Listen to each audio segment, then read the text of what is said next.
Bienvenue dans l'émission Les Experts. Nous allons passer l'actualité de la semaine en revue, mais nous allons surtout parler avec des invités politiques. Et cette semaine, nous avons 3 invités de petites listes non représentées et nous avons 2 experts également. Donc ce sont des têtes de liste à notre table, à la fois de la Chambre et de la région bruxelloise côté francophone. On parlera donc élections, campagne électorale et bien d'autres sujets bruxellois. Nos experts sont Vanessa Lhuillier de la rédaction de BX1, bonjour. Bonjour. Et Philippe Dorec, qui fut journaliste chez Bruz et qui aujourd'hui est communicant chez Comme on a dit. Bienvenue. Bonjour Jean-Jacques. Alors, votre avis tout de suite, les experts, sur cette difficile mise en lumière des petites listes. Alors, comment ça se passe? Est-ce que vous trouvez que les petites listes ont leur place dans les médias d'aujourd'hui? Je pense que ça reste quand même excessivement compliqué pour les petites listes. Moi, je n'ai pas encore vu de débat, effectivement, ailleurs que chez nous, en tout cas, concernant les petites listes. C'est toujours compliqué. Maintenant, est-ce que les médias, et je suppose qu'ils ne vont pas me contredire, sont les seuls vecteurs possibles, enfin les médias traditionnels en tout cas, les seuls vecteurs possibles pour faire une campagne? Je ne pense pas. Et la force des petites listes, c'est justement d'aller plus peut-être vers les réseaux sociaux, le citoyen direct, et de voir aussi d'autres médias peut-être plus associatifs qui peuvent relayer le discours. Mais c'est vrai que ça reste excessivement compliqué dans d'autres chaînes de télé ou même dans les journaux en presse écrite. Oui. Alors Philippe Dorec, vous avez toujours un œil évidemment sur ce qui se passe en Flandre et du côté néerlandophone bruxellois. Oui. Là aussi, il y a des petites listes. Il y a même, c'est même plus facile de se présenter côté néerlandophone parce qu'il faut moins de voix pour avoir un député. Oui, mais c'est pas pour autant que l'accès aux médias néerlandophones est si facile. Si je prends par exemple le cas de Voru, Elzamp, elle a donc dû quand même aller voir un juge pour que la VRT ouvre le test électoral pour le parti. Et je pense que c'est le devoir des médias de couvrir les petites listes, parce que ces petites listes, ils représentent quand même aussi une partie de nos citoyens. Et donc, c'est logique, normal, que ces petites listes soient aussi visibles, audibles dans nos médias. Certes, comme Vanessa l'a dit, il y a les réseaux sociaux, mais les grandes parties l'utilisent aussi à très très grande échelle, vu les budgets qu'ils dépensent annuels sur les réseaux sociaux. Mais donc, voilà, je trouve qu'ici, BX1 joue à fond le rôle de médias. Et donc, moi, je trouve ça très très bien que les petites listes soient invitées dans les émissions de BX1. Voilà. Eh bien, on va faire directement la connaissance de 3 listes non représentées, comme je disais, 3 têtes de liste, et parmi elles, 3 néo-candidats. Ce sont nos invités.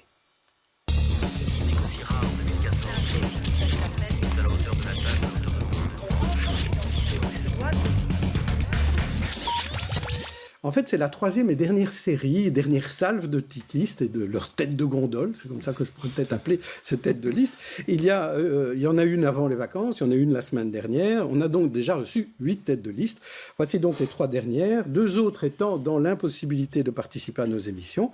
Je dis toujours qu'il reste un siège, ici, un 4e siège, qui est disponible soit pour Florence Prudhomme d'Agora ou Faouzia Chiadec de Transparence, si jamais elle changeait encore d'avis. Mais aux dernières nouvelles, ce sera sans doute pas le cas. Alors, bienvenue, qui êtes-vous? On accueille d'abord Amar Dabour, du team Fouad Haïdar, à la Chambre. Vous êtes tête de liste, et la liste, c'est la liste numéro 19. Tout à fait. Alors, qui êtes-vous, Amar Dabour?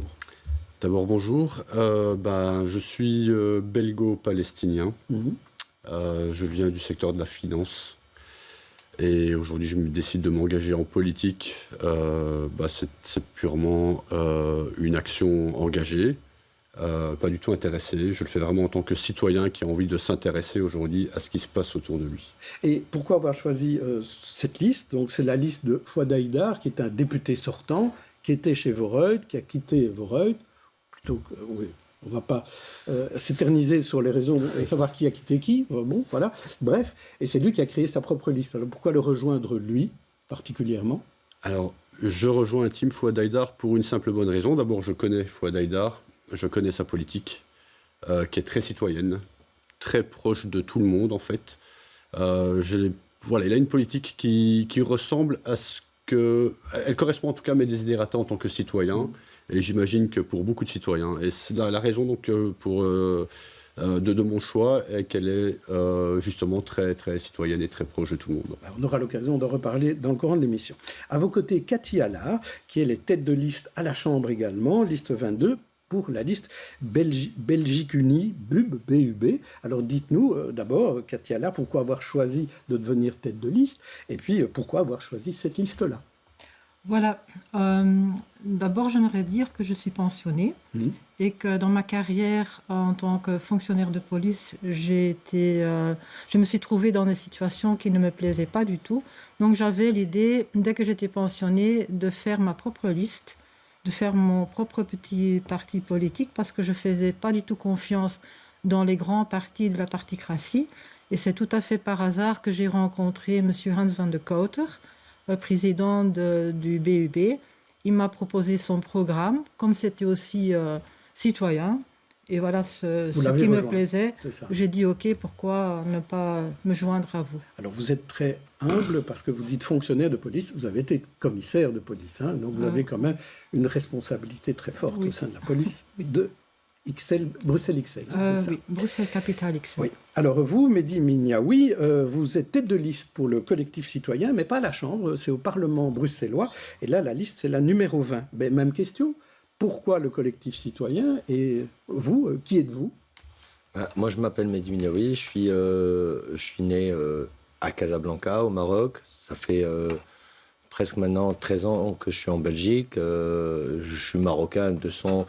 Et je suis belge de cœur, et donc j'ai rejoint le collectif citoyen lors des manifestations qu'on avait organisées dans le comité d'organisation des manifestations à l'époque de l'Evras et à l'époque de la crise sanitaire, où notre vision était juste crier la liberté fondamentale qui a été piétinée à cette époque.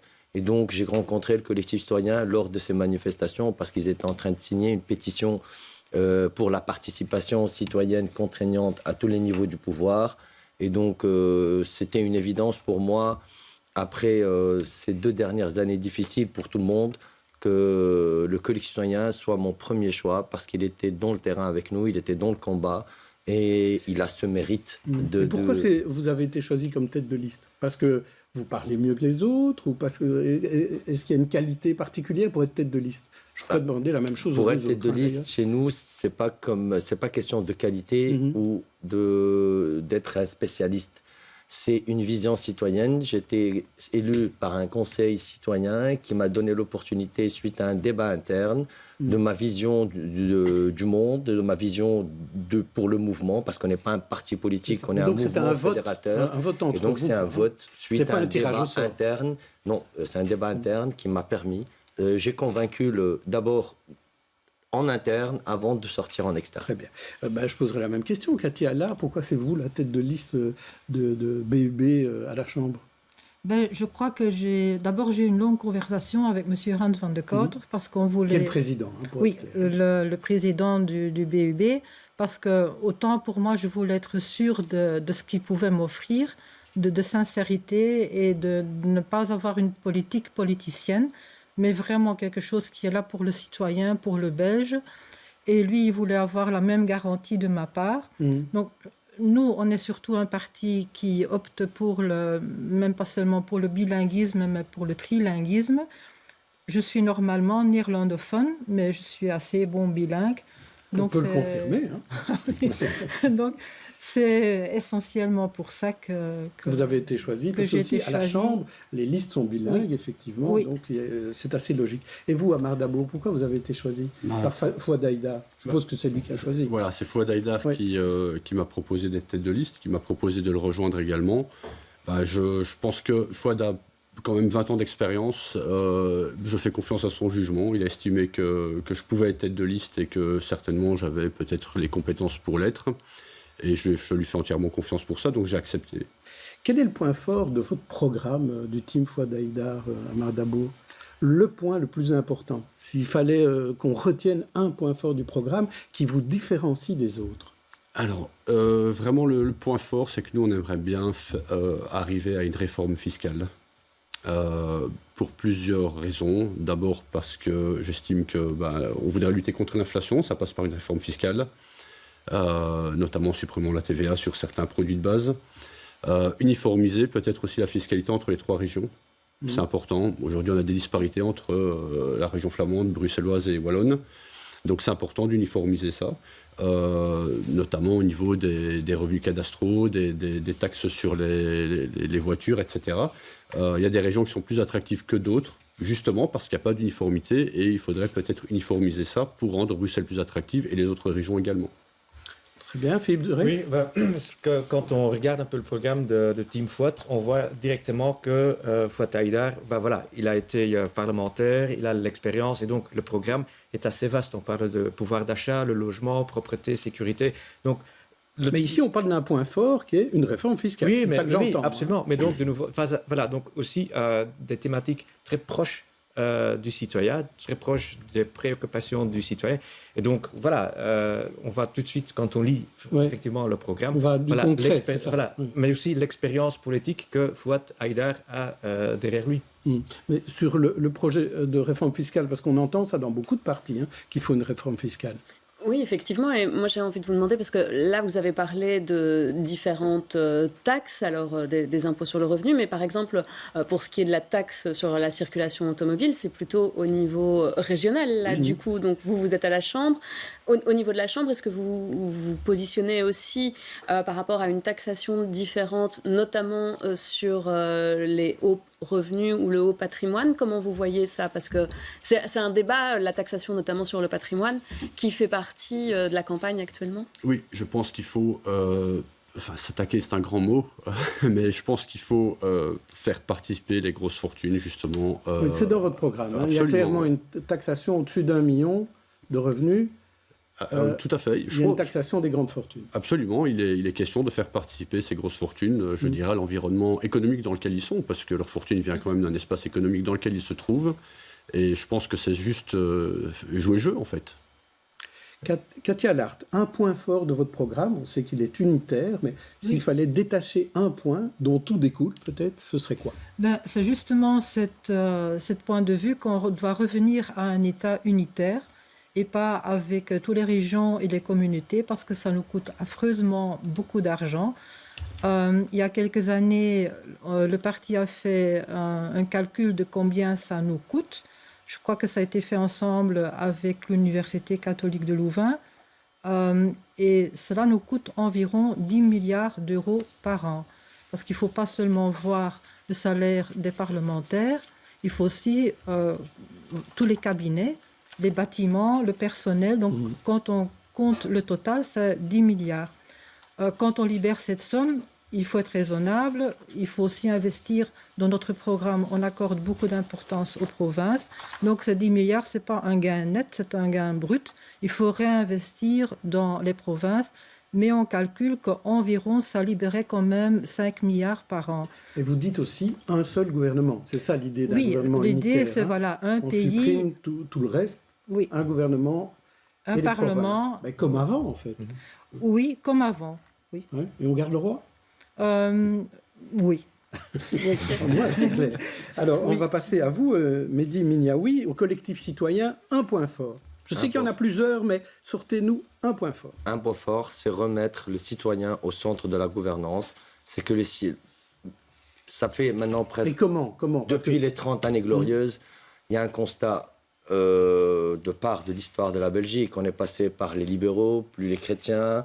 Après, il y a eu les 30 années glorieuses. Et après les 30 années glorieuses des crises, là où les socialistes ont prospéré. Et on a, pendant toutes ces années, on a changé les mêmes machines, les mêmes personnes, les mêmes partis politiques. J'ai l'impression que c'est comme si on a un moteur qui n'essaie pas de démarrer, qui n'arrive pas à fonctionner, mais on persiste et on signe à changer les pièces. Donc, ce que veut Collectif Citoyen, c'est une rupture radicale. C'est que de redonner le citoyen au centre de la gouvernance, comme le modèle suisse, qui est notre inspiration très, très... Donc, c'est ce qu'on appelle le RIC, hein? Le RIC, ça c'est au niveau national, un référendum, au niveau régional, des votations. Mais au niveau communal, nous, on veut des participations des citoyennes avec des citoyens qui participent dans une commune, qui sont soit tirés au sort, selon leur disponibilité et leur engagement politique en premier lieu, ou bien s'ils ne sont pas intéressés par la politique, donc ils ont le droit de ne pas participer, mais on va avoir un comité citoyen à l'intérieur des communes qui veille à ce que le respect des marchés publics, des combats qu'ils mènent en interne. Ce comité citoyen, il est à côté du collège et du conseil communal. Bien évidemment. C'est ça. Et au niveau régional, vous voulez faire la même chose? Au régional. Est-ce que vous vous présentez au régional? Au régional, nous souhaitons un référendum d'initiative citoyenne contraignant. Parce que, par exemple, on prend le Good Move, le Good Living, le Smart Move, il y avait beaucoup de décisions qui étaient prises d'une manière dogmatique et d'une vision dogmatique selon les partis, que ce soit Écolo, PS, Grun. Et quand on l'a vu récemment, ils sont tous en train de faire marche arrière parce qu'ils n'assumeraient pas le résultat. Et donc, maintenant, il y a la balle qui se renverse. On est en train de se renvoyer la balle. Donc, juste pour être très concret, hein, voilà. C'est un comité citoyen tiré au sort qui surveille. Non, pas forcément tiré au sort. Nous, on veut imposer le nouveau tiré au sort au niveau communal, mais au niveau fédéral, nous voulons... Au niveau régional. Vous vous présentez au niveau régional. Régional. Oui. Un référendum d'initiative citoyenne en premier lieu. Oui. Et avec la bonne volonté des partenaires politiques, on peut aller, comme en Suisse, au niveau fédéral, et donnant cette opportunité aux citoyens, au lieu de crier sa voix dans les rues, qu'ils portent sa voix avec un vote.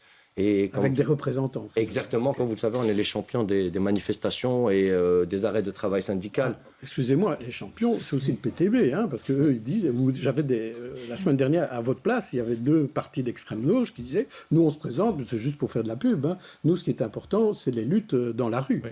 C'est un peu ce que vous dites aussi, alors. Non, c'est pas ce que j'ai dit. J'ai dit, au lieu de le faire d'une manière, à chaque fois, on doit toujours crier notre voix. Pour éviter les manifestations.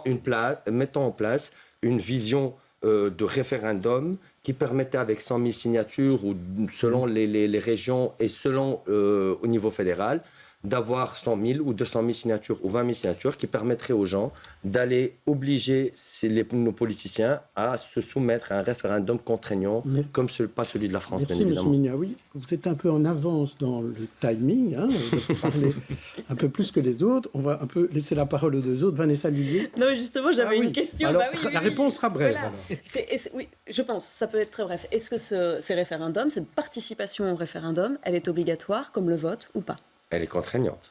Non, alors ça c'est la décision qui est contraignante pour le gouvernement. Exactement. Mais est-ce que moi, en tant que citoyenne, je serais obligée d'aller voter? Parce que vous voyez, par exemple, à Paris, ils ont fait un référendum par rapport à l'utilisation de la trottinette qui a obtenu un score stalinien, mais il n'y avait que 3% de la population parisienne qui a voté. Donc, est-ce que finalement l'expression de 3% de la population est représentatif de la population totale? Je ne pense pas. Donc c'est pour ça, est-ce qu'il y aurait une obligation pour les Bruxellois d'aller au référendum si on en propose un? D'accord. Donc c'est ce que je viens de vous dire. Si on utilise le même montant qui a été utilisé par Mme Elke van den Brandt, 6 millions d'euros pour promouvoir un cas au total à Bruxelles, pour faire de la publicité du Good Move, on prêtera le même budget pour expliquer aux citoyens avec une application donc c'est pas obligatoire, mais vous allez la recommander. Voilà. Cette participation. Mais ces 6 millions d'euros peuvent faire de la publicité pour nos citoyens pour pouvoir adhérer avec une application. On a bien eu un pass sanitaire qui a plus de 80% de personnes qui ont téléchargé cette application. De la même manière, faire la même publicité, intégrer les gens dans cette vision. Et croyez-moi, les citoyens sont intelligents pour défendre leurs droits. Je comprends ce que M. Mignaoui veut dire. On ne va pas rendre les choses obligatoires parce que c'est un peu le contraire de ce qu'il veut, de manière générale. Rien d'obligatoire, mais seulement des choses favorisées. Hein, exactement. Ça. Alors, j'ai demandé à chacun d'un peu se positionner. Est-ce que vous êtes de gauche, de droite, du centre? Où est-ce que vous vous situez, Amar Dabour? Fouad Haïdar, il était chez Vorreut. Est-ce qu'on peut dire que le team Fouad Haïdar est encore à gauche aujourd'hui? Oui, on peut le dire, absolument. Et où par rapport à Vorreut ou par rapport Je dirais centre-gauche, on est plutôt centre-gauche, oui. Et vous, Katia Lart, où est-ce que vous allez situer BUB? Absolument au centre. Directement au centre, oui. En plein centre. Et vous, Mehdi Mignaoui? Le clivage gauche-droit, pour moi, à l'âge de 37 ans, pour moi, c'est une vision du XXIe siècle. La particratie elle-même, pour moi, c'est une vision du XXIe siècle. Donc, nous, du XXe siècle. Oui. Du XXe siècle. Nous, on défend un combat du XXIe siècle pour le futur des enfants. Donc, vous ne vous situez pas dans ce clivage? Dans ce clivage et la division de la population, on y est contre. Soyons brefs. Très bien. Comment vous arrivez à faire marcher votre campagne, Mehdi Mignaoui? On va commencer avec vous, parce qu'on a parlé tout à l'heure de l'accès aux médias, difficile, mais il reste les réseaux sociaux, il reste les médias ce qu'on appelle non mainstream, donc non habituels. Il y a d'autres moyens de faire une campagne, Mehdi Menaoui. Exactement. On a 2 axes. Les premiers, c'est aller au contact de la population dans les marchés, dans les rues. Et on a les réseaux sociaux. Et vous? Et voilà. Et vous, Katia, là? J'ai eu des grands moments de solitude lors de la campagne. Parce que déjà, on est vraiment un tout petit parti. On est un noyau de gens très motivés. C'est vrai que quand on lit la presse, les médias, on se rend compte que pas mal de Belges, qu'ils soient flamands ou néerlandophones ou francophones, souhaiteraient à nouveau une Belgique unie parce que tout le monde pense à son porte-monnaie. C'est peut-être pas parce que ils veulent vraiment cette unie, ils pensent à leur porte-monnaie. Oui. Donc on a des fans, mais aller vraiment vers le public, vers les gens qui pourraient éventuellement voter pour nous, c'est très difficile parce qu'on est très peu nombreux. Les médias sociaux, ça coûte énormément d'argent. Si on veut payer un de ces médias pour faire la publicité pour la campagne, ça coûte pas mal d'argent. Nous, on n'a pas de dotation. Moi, personnellement, tout ce que je fais, je paye de ma poche. Vous le payez de votre poche. Je paye mes affiches, les flyers. Et puis, les grands moments de solitude, c'est quand je vais le dimanche au marché du midi. Je suis là avec mon pauvre petit sac rempli de quelques centaines de flyers. Et en face de moi, j'ai à 3-4 mètres 10 volontaires du PTB, bien organisés, avec tous les vêtements, tout ce qui va avec. Voilà. On comprend le moment de solitude, comme vous l'expliquez. Amar Dabour, de votre côté, comment faites-vous? Voilà, donc comme le disaient mes collègues, oui, être challenger, c'est très compliqué. Chez Team Fouad Haïdar, on a un avantage quand même, c'est qu'on profite de l'aura de Fouad Haïdar. Tout le monde le connaît à Bruxelles, je dirais c'est même agréable de faire campagne. Quand on fait campagne. Un peu sur sa popularité. Ouais, et c'est vraiment agréable parce qu'on a quand même un accueil exceptionnel, vraiment sur les marchés, sur là où on va, on a vraiment un accueil exceptionnel. Bon, on a quand même les mêmes difficultés que tous les autres petits partis. Très peu d'espace octroyé par les communes, contrairement... sur les panneaux, vous Sur les panneaux, oui, bien sûr. C'est vrai, vous avez, en général, le dernier panneau, c'est pour vous. Oui, et puis ils sont plus petits, on n'a pas la même visibilité que les gros partis. Donc voilà, bon, c'est pas juste, c'est injuste même. À part quelques communes quand même qui sont relativement... Enfin, qui sont équitables, en fait. Lesquelles je pense que la commune de Jette, mais pour la plupart, elles sont, ne donnent pas la même visibilité. Que vos collègues approuvent. Philippe de Rey. Oui, écoute, Fouad Haïdar, lors des dernières élections en 2019, il a quand même eu 2451 voix de préférence. Et surtout à Jette. Voilà, ça je ne dirais pas, ça j'ai pas été voir, mais et Pascal Smet qui était tête de liste à ce moment-là, 4500, et donc ils étaient tous les deux élus, et je pense que Fouad avait le deuxième meilleur score de préférence côté néerlandophone sur la liste de Vooruit. Et voilà, et je pense effectivement le personnage de Fouad, il est proche des gens, ça se voit quand il est accompagné souvent. Ça explique sa popularité. Voilà, ça explique sa popularité. Moi, je trouve qu'il faudrait partager ça avec Mme Allard, parce qu'elle a dit qu'elle se retrouve un peu seule. Je trouve qu'il faudrait peut-être un peu se balader avec elle. Je vous propose de passer à un premier sujet qui a fait l'actualité de la semaine, c'est ces grands travaux à Bruxelles. C'est jamais fini. On a vu le palais de justice, ça a l'air d'avancer, miracle. Le métro, lui, bon, ça dépend. Si on met un peu de privé avec du public, peut-être que ça irait. Il y a Canal et... il y a le pôle du cinquantenaire, 160 millions d'investissements pour fêter l'indépendance de la Belgique. Reportage lors de la présentation du projet, c'était mercredi. Myriam Ladissi et Karim Fahim ont rencontré entre autres Bruno Van Lier qui préside l'association Horizon 50-200. C'est l'un des symboles de Bruxelles. Le site du cinquantenaire, ses arcades, son parc, un espace de 30 hectares qui va bientôt faire peau neuve. Alors un certain nombre d'espaces seront des espaces communs à l'ensemble du musée et à l'ensemble du site.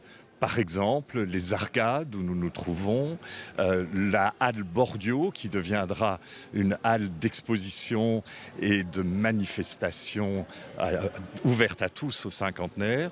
Il y aura aussi des liens beaucoup plus forts entre le public et l'esplanade. Un parcours public sera créé pour relier les arcades, les colonnades, la halle Bordio et l'aile nouvelle. Objectif, renforcer l'attractivité de cette partie du site en passant de 350 000 visiteurs annuels à 1 million de visiteurs par an. Il y a déjà beaucoup de monde dans le parc, du côté Schumann, mais ils n'arrivent pas vers ce bâtiment parce que le bâtiment est fermé. On ne trouve pas les portes de ce bâtiment. Donc demain, nous allons réouvrir le site, avoir d'autres ouvertures. Nous aurons aussi un souterrain et nous espérons qu'à l'horizon 2030, nous irons vers 1 million de visiteurs pour ce site avec des nouvelles expositions, un nouvel hall d'exposition et avec une nouvelle attractivité, notamment pouvoir ici circuler sur les arcades. Un espace de 2800 mètres carrés de souterrain sera également exploité. Le but, offrir un espace au musée pour y déposer des collections. L'autre axe consiste à réaménager l'axe Schumann-Mérode. Une étude de faisabilité est en cours pour couvrir cette trémie. Coût total du projet, 160 millions d'euros. Un maître d'ouvrage pour l'ensemble de ce site, que ce soit la rénovation du parc où nous mettons 26 millions d'euros, ou ici, le site complet où nous mettons plus de 70 millions d'euros. Ce master plan a été adopté vendredi par la Vivaldi, une étape cruciale qui concrétise définitivement le projet. Prochaine étape désormais, ouvrir le concours d'architecture. Le site devra être totalement libéré du chantier pour les festivités du bicentenaire en 2030. Et nous allons... Le bicentenaire, je vais évidemment donner la parole à Katia Lart. Elle nous parle d'une Belgique unitaire. On va fêter les 200 ans de la Belgique. Vous serez la première invitée, je suppose, à ces festivités. J'espère bien. Qu'est-ce que vous pensez de ces grands travaux? Est-ce que c'est utile? En ce qui concerne le parc du cinquantenaire, oui, parce que je crois quand même que c'est quelque part un joyau de la région bruxelloise. Et quand on voit l'ampleur des travaux et le coût des travaux, je crois qu'il y a un juste équilibre parce qu'on est 2024, les travaux doivent se terminer en 2030. Donc, si on espace sur ce nombre d'années, ça me semble un investissement qui vaut la peine. Il ne faut pas oublier non plus que c'est positif pour les Bruxellois. J'aime ajouter que ces derniers temps, on fait énormément pour les touristes, mais très peu pour les Bruxellois. Mais je crois que ce sont des investissements qui sont utiles pour les Bruxellois, mais que nos musées ont une renommée internationale. Très peu de Belges visitent leur propre musée, or qu'on a des musées superbes. Et ça attire donc un certain genre de touristes qui sont le bienvenu. Donc pour moi, j'espère que la Belgique existe toujours en 2030. En tout cas, pour voir le nouveau pôle du cinquantenaire. Et que, oui, pourquoi pas qu'on m'y invite. Oui, vous y serez. Et j'ai quelque chose à ajouter. Oui. OK, pour les Bruxellois, moi j'habite tout près du Heysel. Un de mes combats personnels, c'est la privatisation des lieux publics pour des événements. Alors gardons cet endroit... quand c'est de temps à autre, 1 à 2 fois par an, oui, mais tout le temps, non. Donc, qu'on garde cet espace vraiment pour les Bruxellois, pour que tout le monde puisse à tout temps s'y balader, et voilà.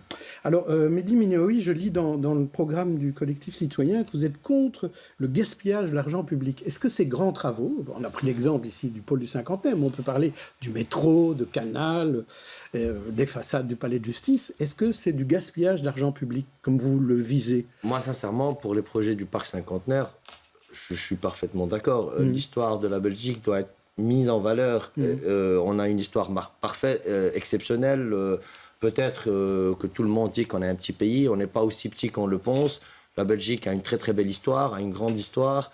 Et donc, pour moi, ce n'est pas du gaspillage d'argent de mettre en valeur nos atouts à Bruxelles. Alors, où gaspille-t-on de l'argent public, par exemple, pour le métro bruxellois, on n'a pas besoin du métro. La ligne 3, c'est une aberration. On est passé de 800 millions à 1 milliard, puis à 3, maintenant on est à 4, on a parlé de 2025, maintenant c'est 2030, j'espère que... Bon, on n'a pas d'échafaudage heureusement, sinon ça se terminerait comme le palais de justice de Bruxelles. Qui n'est pas encore terminé. Voilà, exactement. Et donc, je suis vraiment désolé, on a 250 millions qui ont été donnés à des bureaux d'études comme ça, mis à la trappe, pour qu'à la fin, on a un résultat d'un chaos de mobilité parfaite à Bruxelles. Est-ce qu'il faut un métro ou pas? Je pense que la ligne qui a été mise en place, elle est déjà assez desservie. Il y a une offre exceptionnelle à Bruxelles avec beaucoup de sociétés de covoiturage, les trottinettes électriques, les bicyclettes. Donc je pense que l'offre, elle est là, de la mobilité. Mais je pense que la ligne spécifiquement, et comme tous les projets qui ont été mis par la Vivaldi, je pense que c'était une très très grave erreur. Ahmad Dabour, dans votre programme, vous dites qu'il faut renforcer les transports en commun. Est-ce que si on réagit à ce qu'a dit Mehdi Miniaoui, vous, le métro, vous êtes pour ou il faut arrêter? Vous savez, les grands travaux, c'est pas un point négatif en soi. Ce qui est négatif, c'est la gestion de ces travaux-là. Une ville, c'est toujours en mutation. La population est grandissante, il faut s'adapter. Il y a des enjeux écologiques, économiques. Bref, tout ça doit entrer en compte. Et il faut le faire. Surtout pour une ville comme Bruxelles. C'est quand même la capitale de la Belgique, c'est la capitale de l'Europe. On a quand même des grandes institutions. Après Dubaï, je pense que c'est la ville où il y a le plus de nationalités au monde. Donc c'est important. L'image de Bruxelles est très très importante. Donc il faut investir dans le développement de la ville, dans les transports et dans tous les différents secteurs attractifs. Ce qui est regrettable, c'est qu'il y a toujours un goût d'inachevé. On écoute les montants dans le reportage. Quand on parle avec autant d'aisance de ces montants-là, c'est que ce n'est pas votre argent. Sinon, vous n'en parlez pas et vous ne les annoncez pas avec autant d'aisance. On a l'impression que c'est un banquier qui parle. Il faut rappeler... Vous êtes financier, vous savez de quoi vous parlez. Oui, mais quand on parle de l'argent des autres. Quand on parle avec autant d'aisance, en citant des montants comme ça, c'est jamais de votre argent que vous parlez. Quand vous parlez de votre argent, c'est pas le même discours que vous avez. Donc il faut faire attention à ça. C'est l'argent des Belges, des Bruxellois, en l'occurrence aussi. Je pense que dès lors, il y a une obligation de bonne gestion. Et ça, aujourd'hui, elle n'est pas là. Il y a toujours un goût d'inachevé. Il faut lire l'article dans le journal Le Monde du mois d'avril, comment il parle de ce métro 3. C'est presque une risée. Et ça va devenir ça, en fait. Voilà, il faut, je pense, pas recommencer. Quand même qu'on continue, mais en le gérant mieux. Bien sûr, vous savez, on ne peut pas espérer mieux en faisant la même chose continuellement. Philippe Deray? Écoute, moi, ce qu'on investit 160 millions d'euros dans le cinquantenaire, c'est logique un pays qui ne se prend pas soin de son histoire. C'est à peu près tout le monde a l'air d'accord. Donc là, on est d'accord. En ce qui concerne le métro, bon, voilà, là, les discussions font bon train. Il faut bien regarder si on continue. Je pense qu'il faut continuer. Mais voilà, bien cadré. Quand on regarde le métro à Amsterdam, par exemple, là aussi, le métro a coûté beaucoup plus cher. Ça a pris 15 ans. Mais aujourd'hui, ça vaut la peine. Enfin, ce métro, il fonctionne, ramène beaucoup de gens en ville. Et voilà, regarde aussi le piétonnier à Bruxelles. 10 ans après, tout doucement, on voit que la ville, ce quartier change. Il y a des investisseurs qui faut un peu de patience, voilà. C'est ça que vous dites. Donc, faut un peu de patience. Il faut une vision à long terme. Vision à long terme, mais avec une bonne gérance. Gestion. Et donc là, on dit, bon, il y a quand même un petit souci. Vanessa Lhuillier, cette semaine, il y a même ce projet d'allier le privé et le public. De partenariat public-privé, effectivement, qui a été annoncé par le ministre du budget Sven Gatz. C'est vrai que dans les partenariats public-privé ou dans les DBFM, comme on appelle aussi, c'est toujours... Moi, j'appelle pas ça comme ça, moi. Déjà, je sais pas ce que c'est. Au niveau économique, oui, c'est vrai. Oui. C'est en anglais, mais c'est... Voilà. Non, partenariat public-privé. PPP. C'est toujours, en fait... c'est bien au départ, parce qu'effectivement, ça permet quand même d'avoir de l'argent frais, de ne pas creuser la dette, etc. Mais sauf qu'en fait, sur le long terme, ça coûte plus cher à l'État. On a eu vraiment l'exemple de la prison de Harren, qui a été construite avec ce système-là. Et au final, il y a un surcoût quand même assez important sur le long terme pour l'État. Donc, ça permet de mais du coup, la pallier prison, quelque chose. Oui, mais à quel prix, en fait? Elle était plus vite, finalement. La prison était plus vite à construire. Moins compliqué que le métro. Certaines choses. Je vous propose à ce moment-ci de l'émission de passer aux têtes d'affiche des personnalités qui ont fait l'actualité de la semaine. Alors... Nos 3 invités auront chacun le choix entre 4 personnes. Vous en choisissez une ou un. C'est devant les petits écrans, les petits écrans qui sont devant vous. On va commencer par vous, Ahmad Dabour. Je vous propose tout d'abord Toumaj Salehi, le rappeur iranien condamné à mort. William Denki, l'attaquant du Cercle de Bruges, sacré soulier d'ébène. Ou encore Conor Rousseau, réintégré sur les listes socialistes de Vooruit, ça doit vous dire quelque chose. Ou enfin Greta Gerwig, la réalisatrice de Barbie, présidente du jury du Festival de Cannes qui se termine ce samedi soir. Alors, qui choisissez-vous, Ahmad Dabour? Toumaj, William Conner ou Greta? Je prendrai le premier, Toumaj. Toumaj, oui. Salehi. Certains se sont beaucoup plaints que peu de rappeurs étaient venus à sa rescousse. alors que c'est de la liberté d'expression. Hein, il devrait être défendu. Oui, et puis après, bon, il faut voir, il a été condamné à mort, donc on n'a peut-être pas envie de s'attaquer justement de s'attaquer à cette thématique. C'est très sensible, son cas est très sensible, donc voilà, c'est peut-être pour ça que peu de rappeurs se sont ralliés à la cause, en fait. Mais vous le choisissez pourquoi? Parce que vous ralliez à Parce que je suis contre la peine de mort. C'est ça. Voilà. Eh bien, on va passer à présent à Katia Allart avec 4 autres personnes. Tout d'abord, Ebrahim Raissi, appelé aussi le boucher de Téhéran, mort dans un accident d'hélicoptère le week-end dernier. Rosa, la chanteuse bruxelloise, consacrée octave découverte de l'année. Ou encore David Copperfield, le grand magicien poursuivi pour violence sexuelle. Ou encore Tadej Pogacar, qui survole le Giro à vélo, c'est le Tour d'Italie. Alors, qui choisissez-vous? Je me rends bien compte, ce n'est pas franchement 3 Bruxellois, sauf Rosa. Ebrahim, Rosa, David ou Tadej? J'hésite un petit peu entre le numéro 1 et le numéro 3. À vous de choisir. Oui, je vais prendre le numéro 3. Donc David Copperfield. Oui. Pourquoi? Parce que tout au long de ma carrière, j'ai quand même été moi-même victime, et beaucoup de collègues féminines avec moi, victimes d'harcèlement sexuel. Et je trouve que c'est important d'en parler. Surtout que c'est souvent les victimes qui après subissent les foudres des collègues ou les critiques parce qu'on s'est battu, on aurait dû se taire. Est-ce que vous ne le méritez pas? Est-ce que vous avez porté plainte, vous, à cette époque-là, Katia Allart?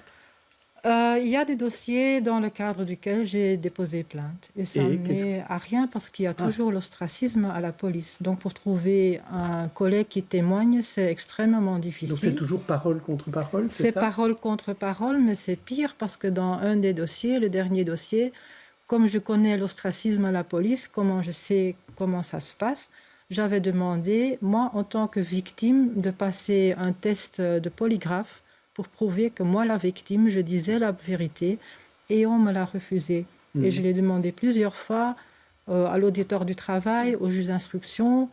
On me l'a refusé et quand finalement j'ai pris un avocat et que j'ai dit, voilà, je demande qu'une seule chose, c'est qu'on me permet de passer ce test pour prouver que je dis la vérité parce qu'il y avait des témoins mais qui ont été mis sous pression. Et mon avocat m'a dit, madame, si je fais ça, ma carrière est finie. Eh bien, dis donc. Du coup, ces harceleurs sont toujours à la police aujourd'hui? Du coup, j'ai dû payer à mon harceleur 1 240 € pour ses frais de justice. Mehdi Meniaoui, on vous en propose 4 autres, après ce témoignage particulièrement fort de Katia Allart. Je vous propose tout d'abord Karim Khan, le procureur à la Cour pénale internationale qui a demandé des mandats d'arrêt pour dirigeants israéliens et du Hamas. Raphaël Liégeois, un Namurois qui ira dans l'espace en 2026. Oleksandr Rouchik, l'Ukrainien champion du monde de boxe. Ou encore Scarlett Johansson, qui refuse que sa voix soit utilisée par l'intelligence artificielle. C'est la première à sortir du bois sur ce sujet. Karim, Raphaël, Oleksandr ou Scarlett, qui choisissez-vous? Je prends Karim. Oui, donc Karim Khan, le procureur, qui a fait un travail exceptionnel pour mettre en lumière le génocide qui est en train de se passer à Gaza. Mais le terme génocide n'a pas été retenu. Hein. Écoute, on peut l'interpréter comme on veut, mais 40 000 morts... Je vous laisse utiliser les termes que vous voulez. En même pas 3 mois, c'est plus que ce qu'il y a eu en Ukraine pendant 2 ans de guerre. Sincèrement, j'aurais bien trouvé un autre terme, mais ce qui se passe à Gaza, c'est inacceptable. Les 2 responsables qui sont à la tête... Ils sont à la tête, chacun, l'un il est au Qatar, l'autre il est protégé par sa police, mais il y a un peuple qui est en train... Vous voulez parler de M. Agnier qui est au Qatar, M. Netanyahou aussi, et M. Netanyahou qui lui est en Israël. Ils sont en train de... Il y a un peuple qui est en train de souffrir, de se faire tuer dans un silence assourdissant de nos responsables politiques européens. Très bien. Et belges. 5 infos qui vous ont ravi ou énervé. Je vous propose tout d'abord le nouveau bon d'État qui va sortir à 2,24%. Peut-être que notre financier de la table aura un avis là-dessus. Le pape qui vient à Bruxelles en septembre, à la fin du mois. Un sanglier qu'on retrouve à Woluwe-Saint-Pierre et qui inquiète beaucoup le bourgmestre. La grève dans les prisons surpeuplées qui a eu lieu cette semaine. Ou encore TikTok interdit en Nouvelle-Calédonie. Quel sujet choisissez-vous? Amar Dabour, vous voulez parler de lequel de ces 3 sujets, de ces 5 sujets? Est-ce qu'on peut les revoir? Parce que Bien sûr, un nouveau bon d'État à 2,24%, le pape à Bruxelles, en septembre, le sanglier de Woluwe-Saint-Pierre, la grève dans les prisons ou TikTok interdit en Nouvelle-Calédonie. Je vais parler du nouveau bon d'État à 2,24%. Oui. Qu'est-ce que vous en pensez? Est-ce que c'est une bonne manière de gérer l'État? Alors c'est de la dette, un bon d'État. C'est de la dette, c'est l'État qui emprunte de l'argent. Mais c'est aux Belges qu'on l'emprunte. Oui, aux Belges, bien sûr, mais ça reste de la dette quand même. Oui. Je pense qu'il faut peut-être mieux travailler à réduire la dette qu'à l'augmenter. C'est-à-dire en faisant des économies? En faisant des économies, en refaisant, justement, on parlait des grands travaux, peut-être une meilleure gestion des budgets, c'est très important, mais pas en augmentant la dette. Certainement pas, c'est pas comme ça qu'on réduit une dette. Bruxelles est en déficit. Donc voilà, je pense qu'il y a vraiment aussi un travail en profondeur à faire sur cette question-là. Très bien. Katia Lart, que choisissez-vous parmi ces infos? J'hésite vraiment entre un sanglier à Woluwe-Saint-Pierre. Il faut choisir une, hein, parce qu'il faut en laisser aussi. C'est vraiment cocasse et ça me réjouit qu'il y a des bêtes sauvages à nouveau à... Donc le sanglier, vous choisissez. Le sanglier. Mais ce qui m'énerve, ça me réjouit, mais ce qui m'énerve, c'est la grève dans les prisons surpeuplées. Et pourquoi?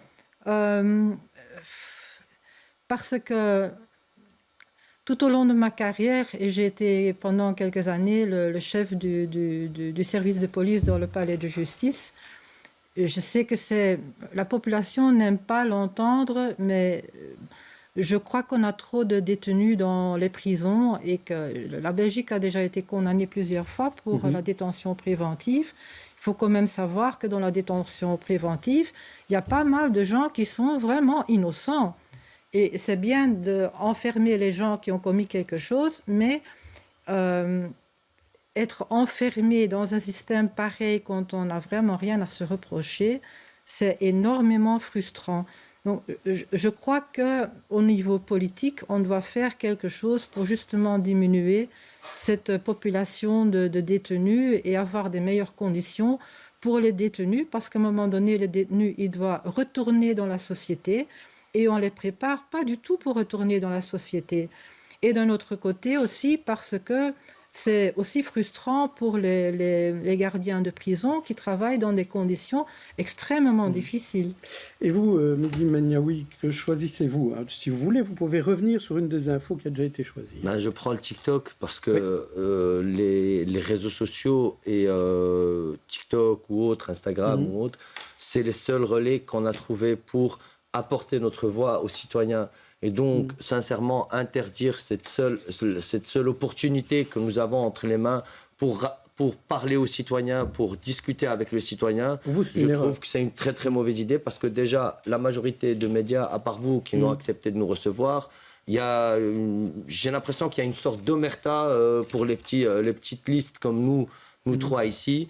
Les seules alternatives qu'on a, c'est TikTok, c'est Instagram, c'est Facebook. C'est pas interdit ici en Belgique. Hein. Ici, on parle d'un cas un peu particulier. Je pense que c'est une très très mauvaise idée de faire taire le citoyen. Et quand un système a peur de la vérité, on commence à censurer, comme c'était le cas avec le DSA européen. Oui, Philippe Derek, la décision prise pour interdire TikTok, ça n'a rien à voir avec la censure de la liberté de parole. C'est juste parce que TikTok, c'est une entreprise chinoise et qu'on n'a aucun contrôle sur ce qui se passe avec les serveurs de TikTok. Donc, je ne pense pas que c'est vraiment parce que sinon, on aurait interdit Facebook, Instagram, et voilà. Donc, je suis d'accord avec vous, mais est-ce que vous avez la main sur les serveurs de Meta ou d'autres qui sont en Angleterre? Non plus. Donc voilà. Donc nous, dans tous les cas, le jour où on a donné à des entreprises américaines qui gèrent les données des Européens, même la retraite, elle a été donnée à BlackRock. Il n'y a pas que ça. Donc c'est cette intervention, c'est ce que vous avez dénoncé tout à l'heure, le partenariat public-privé. On est passé d'un partenariat public-privé à une fusion-acquisition. Donc il n'y a plus le privé qui décide à l'intérieur de l'État. C'était le cas à l'époque du Covid. Deloitte, elle a endetté Bruxelles à 100 millions d'euros. Donc il n'y a pas que ça. Vous qui êtes dans l'Internet, justement, parce que vous nous avez dit tout à l'heure, hors antenne, que vous étiez ça. Pourquoi il n'y a pas un géant belge ou européen qui peut rivaliser avec TikTok, avec Meta ou avec toutes ces autres Je pense que les 4 milliards, ce qui représente 250 millions de salaires de Bruxellois, qu'on a mis sur un métro. Je pense que cet argent, on a beaucoup de talent à Bruxelles au niveau des modèles, au niveau de tout ce qui est Internet, nouvelles technologies et tout ça. Oui. Ben, même dans les quartiers défavorisés, c'est celui qui m'a formé sur ce système, c'était quelqu'un dans un quartier défavorisé. Donc cet argent qu'on est en train de mettre, de l'argent public qu'on jette par la fenêtre, ben, je préfère qu'on la mette dans des programmes pour des petites et moyennes entreprises dans le domaine de la technologie. Ça ne fait pas la grosse entreprise qui peut rivaliser. Hein. Ça fait des petites entreprises. Ben, Microsoft, ça a commencé dans un garage. Oui. Voilà. Amar Debo, vous vouliez réagir et après Katia là. Oui, je voulais réagir sur ce point. Je pense que quand on regarde toutes ces startups qui deviennent des multinationales, finalement, elles viennent de l'élan entrepreneurial. Oui. On ne met pas assez l'accent dessus, ici en Belgique, même en Europe d'ailleurs. On devrait les aider davantage à grandir. Absolument, absolument. Amener plus de support à... Vraiment, il y a des idées de génie, quoi, mais elles ne sont pas exploitées. Elles sont presque laissées pour compte, d'ailleurs, en Europe. Hein. C'est pour ça que beaucoup de gens vont aux États-Unis et ailleurs. Et je crois qu'on devrait mettre l'accent dessus. Il y a des belles pépites, en fait. Katia, là ? Oui, je voudrais réagir sur le truc de TikTok en Nouvelle-Calédonie. C'est quand même été interdit par le gouvernement français parce qu'il y a des graves émeutes, qu'il y a une révolte et qu'on s'attaque au bâtiment du gouvernement, même à la police et à la gendarmerie locale. Donc ça a été purement interdit dans un but d'apaiser la situation. La question qu'on peut se poser, bien sûr, mais ça c'est la politique française, la Nouvelle-Calédonie est de l'autre côté du monde. C'est quoi le droit de la France sur la Nouvelle-Calédonie et pourquoi voilà. Je vous propose de parler d'autres sujets. J'ai un sujet, mais allez, on ne va pas passer toute la journée là-dessus, mais c'est quand même bizarre cette météo capricieuse qui nous déboussole certains. Moi, chez moi, à la maison, c'est terrible. Tout le monde se plaint. Alors, je ne sais pas si vous en plaignez, et puis je ne sais pas si vous pouvez y faire quelque chose. Je crois que ça, c'est une des matières où la politique ne peut pas vraiment agir, Amar Dabo. Je crois qu'on n'a pas de compétences en la matière, on va la subir comme vous. Il fait quand même agréable, il fait bon, il pleut, c'est tout. Mais c'est un temps belge en fait, presque. C'est un temps belge, oui, c'est ça. On le connaît. Donc, ça ne vous empêche pas non plus de mener campagne, Katia, là. Vous nous avez dit, vous alliez au marché du Midi. Non, pas du tout. Bon temps, mauvais temps, on y est, voilà. Vous aussi, Mehdi Mignard, vous ne regrettez pas Casablanca et son soleil ? C'est ce que je dis toujours à mon père, il fait, est-ce que vous avez de la pluie en Belgique? Je lui dis non, demande-moi quand il y aura le soleil, parce que la pluie, c'est toujours. Donc, moi, j'aime bien le temps de Bruxelles. Alors, tout à l'heure, on a parlé, et la semaine dernière, j'avais posé une question à toutes les petites listes en disant quel est votre pays modèle ? Et j'ai l'impression que Mehdi Mignaoui y a déjà répondu, puisqu'il nous a parlé de la Suisse et de son système de votation. Je suppose que pour vous, c'est un bon modèle, ou bien il y en a d'autres ? C'est le meilleur modèle qui existant jusqu'à présent.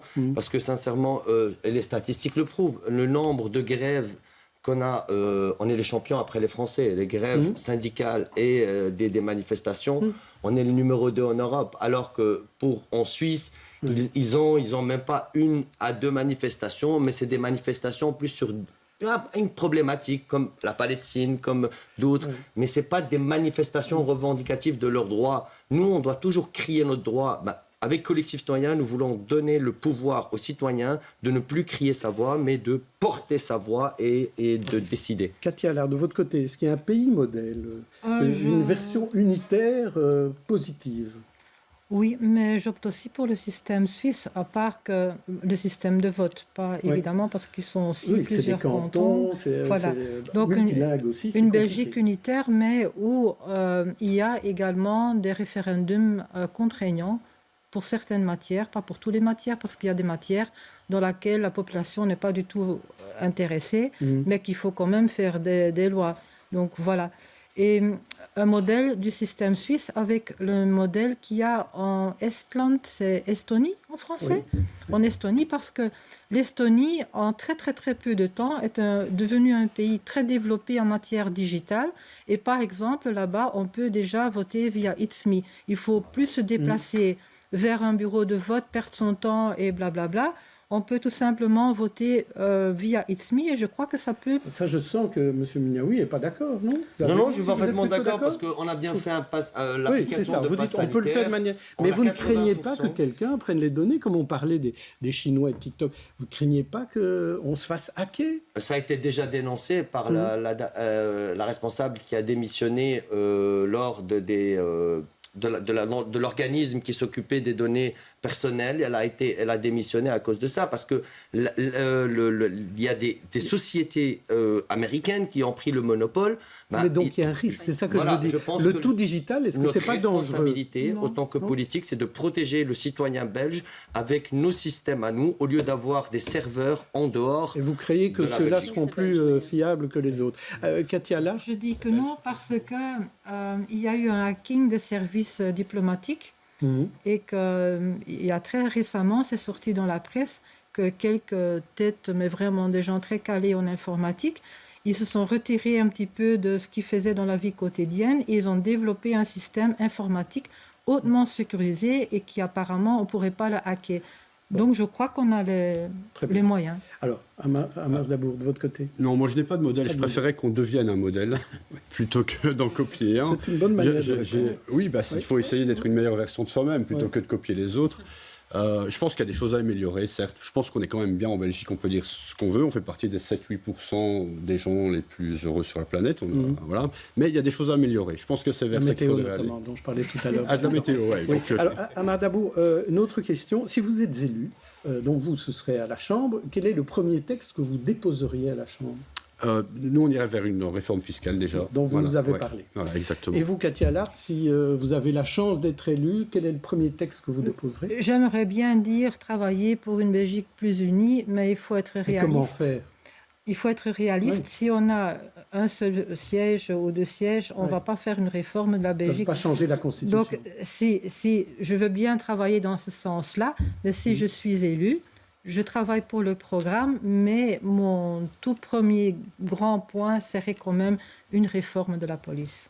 Réforme de la police. Amar Dabour, vous vouliez ajouter quelque chose? Justement, toujours au niveau du fédéral, je voudrais aussi dire une des premières résolutions qu'on voudrait déposer, c'est la reconnaissance de l'État palestinien.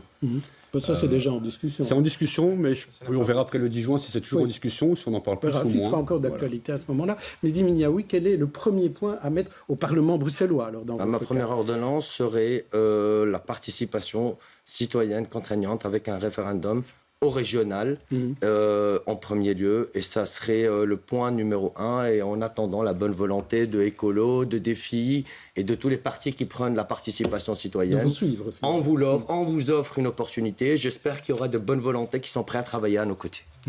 Est-ce que cet référendum, est-ce que ça ne va pas créer encore plus de polarisation qu'on connaît déjà aujourd'hui? Si on fait un référendum sur l'abattage, par exemple. Parce que surtout, j'ai vu dans vos différents programmes qui avaient des positions qui parfois étaient diverses. Est-ce que ça risque pas d'être polarisant là-dessus, Mehdi Mignaoui? Non, je pense que le citoyen connaît sa réalité, et avec de bons débats et des médias qui sont de bonne volonté de ramener la thèse et l'antithèse et laisser les deux facettes de la problématique débattre, je pense que le citoyen est assez intelligent et conscient, il travaillera sur son intelligence cognitive. Pour accepter la contrainte aussi du vote. Oui, exactement, et accepter la contrainte parce que c'est lui qui a voté. Je suis d'accord avec M. Mignaoui qu'il faut une bonne préparation pour le référendum. Mais je trouve aussi qu'une majorité de 51% contre une minorité de 49%, pour moi, ce n'est pas une majorité, c'est un clivage dans la population. Il faudrait que ce soit plus haut. Donc, il faudrait que ce ne soit pas une majorité simple, mais qu'il faudrait dire, voilà, il y a quand même un minimum de la population qui doit participer. Oui, et ça, c'était l'argument de Vanessa Lully. Et que dans ces gens-là, il faut, par exemple, mettre la barre à 60-65%. Parce qu'autrement, c'est une division. Amar Dabour, vous, sur le référendum? Ça peut aussi être un danger. Donc, vous parliez d'un exemple comme l'abattage. Les gens iront aux Pays-Bas ou en Allemagne, c'est tout près. Voilà, mais moi, je parle du référendum. Je parle de ça, mais ça pourrait ouvrir une porte à autre chose. Oui, mais une loi aussi. Et voilà, et une loi aussi, je suis d'accord. Mais voilà, il faut faire attention quand même... aux conséquences. Aux conséquences, oui, absolument. Alors, on va passer à nos coups de cœur maintenant. On arrive à la fin de l'émission. Vanessa, vous vouliez parler de jazz. Oui, c'est ce week-end, le Jazz Weekend à Bruxelles. Donc, il y a pas mal de concerts gratuits, notamment. Et alors, moi, j'ai un petit coup de cœur pour le groupe Next Ape qui joue donc ce samedi soir à 20h15 gratuitement sur la Grand Place Jean-Jacques. Next Ape, c'est le prochain singe. C'est ça. C'est ça. C'est un peu du plutôt trip-hop, jazz, électro, et voilà, c'est assez sympa. Donc, et avec des Bruxellois dedans, dans Antoine Pierre. Très bien. Et vous, Philippe, vouliez nous parler d'un autre joyau bruxellois. Absolument. Moi, hier, j'étais à un événement hier soir au musée de la BD. Et j'étais de nouveau ébloui par la beauté de notre patrimoine qu'on a à Bruxelles. Horta, la BD, que la région bruxelloise a maintenant décidé que ça devient du patrimoine culturel immatériel et qu'on prépare éventuellement un dossier pour rentrer la BD à l'UNESCO. Donc voilà. Mais voilà, il fait quand même pas bon. Donc pourquoi pas aller au centre belge de la BD. Why not aller voir la super belle expo, une affaire de famille, le Lombard. Par le curateur Thierry Belfroy, Monsieur BD de la RTBF. Très bien. Alors, de mon côté, je vais juste vous parler en quelques secondes de sport, parce qu'il y a les 20 km demain matin. Rendez-vous dès 9h15 sur BX1 si vous voulez suivre l'épreuve qui mêle élite et grand public. Il y aura de la moto, il y aura du drone et un commentateur qui est Christophe Durand. Et vous pourrez suivre la course de près en suivant BX1. Et du côté de nos trois invités, très rapidement, un conseil loisir pour dimanche. On commence par vous, Amar Dabour. Il y a l'événement Home. Pour ceux qui sont sensibles au climat et aux Donc vous problèmes y serez, climatiques. par exemple Nous y serons, oui. Voilà. Et vous, Katia Lart, quelque chose à faire dimanche? Je crois que je vais me rendre sur le marché de l'abattoir et j'invite... tout le monde à vous Oui, j'invite Fouad Haïdar à venir avec moi. Comme promis. Voilà. Et vous, Mehdi Minoaï? Pour le dimanche? Oui. Pour le dimanche, j'aurais bien aimé être pour le jazz. Oui, mais faire de la musique, mais malheureusement, élection oblige. Nous, on sera le samedi à l'abattoir et le dimanche au marché de midi. Donc, on sera là-bas. Mais ça dépend du planning aussi. Oui, bien sûr. Mais donc, en tout cas, merci à tous les trois d'être venus. Merci à vous. On clôt ainsi notre série des petites listes. La semaine prochaine, on se retrouvera, évidemment, comme les élections approchent. On va se retrouver entre journalistes pour parler de la campagne et pour l'émission des experts qui a lieu la veille des élections. Là, on parlera de philosophie parce qu'on ne pourra pas parler des élections, évidemment. Merci à tous, à toutes. On se retrouve donc la semaine prochaine.